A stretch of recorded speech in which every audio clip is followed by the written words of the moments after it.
আমাৰ অকণিহঁতে যাতে সাধুকথাৰ সোৱাদ ল'ব পাৰে তাৰ বাবে মোৰ এটি ক্ষুদ্ৰ প্ৰচেষ্টা।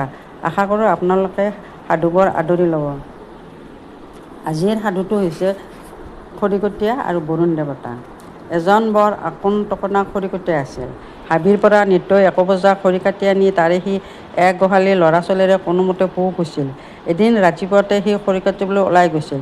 নৈৰ দাঁতিত থকা গছ এজোপা কাটি থাকোঁতে হঠাতে তাৰ হাতৰ পৰা কুঠাৰখন পানীত পৰি গ'ল। পানী বৰ দ আছিল। কুঠাৰখন হেৰুৱাই খৰিকটীয়া বলিয়াৰ নিচিনা হ'ল। আন এখন কুঠাৰ কিনি ল'বলৈ তাৰ হাতত ধন নাই। কুঠাৰ নহ'লে যে তাৰ থিতাতে মৰণ। খৰি কাটিব কিহেৰে? নিজৰ পৰা কপালৰ কথা ভাবি নৈৰ পাৰত বহি হাওৰাই কান্দিবলৈ ধৰিলে। অলপ পিছতে নৈৰ পানীৰ মাজত বুৰবুৰণি উঠিল। পানীৰ মাজৰ পৰা ওলাই বৰুণ দেৱতাই দেখা দিলে। তেওঁৰ হাতত এখন সোণৰ কুঠাৰ। সোণৰ কুঠাৰখন দেখুৱাই তেওঁ সুধিলে, খৰিকটীয়া, এই কুঠাৰখন তোৰ হয়নে?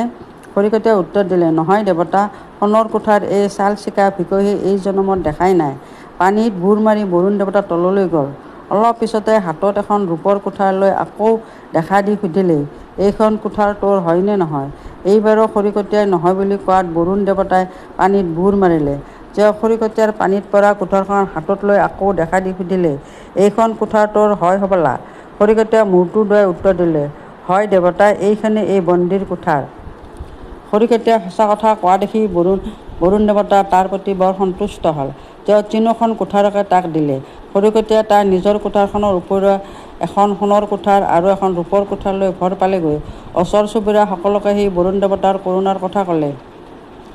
দেৱতাই মোৰ বুলিনো মানুহক আৰু কি লাগিছে? খৰিকটীয়াৰ ঘৰৰ ওচৰতে এজন খেৰকটীয়া আছিল। সিও সকলো শুনিলে।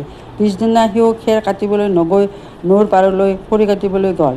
ইচ্ছা কৰি সি নৈৰ পানীত হাতৰ কুঠাৰখন পেলাই দিলে। কুঠাৰ পানীত পৰাত সি বিননিত গছৰ পাত সৰাব লগা কৰিলে।